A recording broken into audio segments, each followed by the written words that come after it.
বাংলার শস্য ভান্ডার হিসেবে খ্যাত বরিশাল এক সময় ছিল, কিন্তু চাষাবাদের অভাবে অর্থনৈতিক দণ্ডদশার জন্য আমরা আজকে ক্ষতিগ্রস্ত। সরকারি হিসাব মতে বরিশাল বিভাগ একটি দরিদ্রতম এলাকা।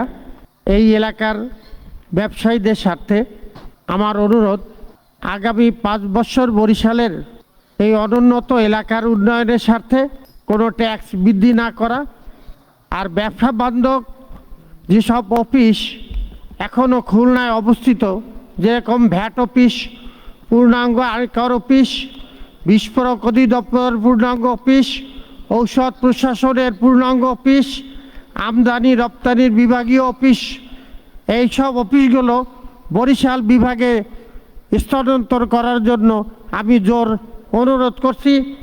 আর একটি হচ্ছে, বাংলার শস্য ভান্ডার হিসেবে খ্যাত বরিশাল বিভাগ এক সময় ছিল, কিন্তু চাষাবাদের অভাবে অর্থনৈতিক দণ্ডদশার জন্য আমরা আজকে ক্ষতিগ্রস্ত।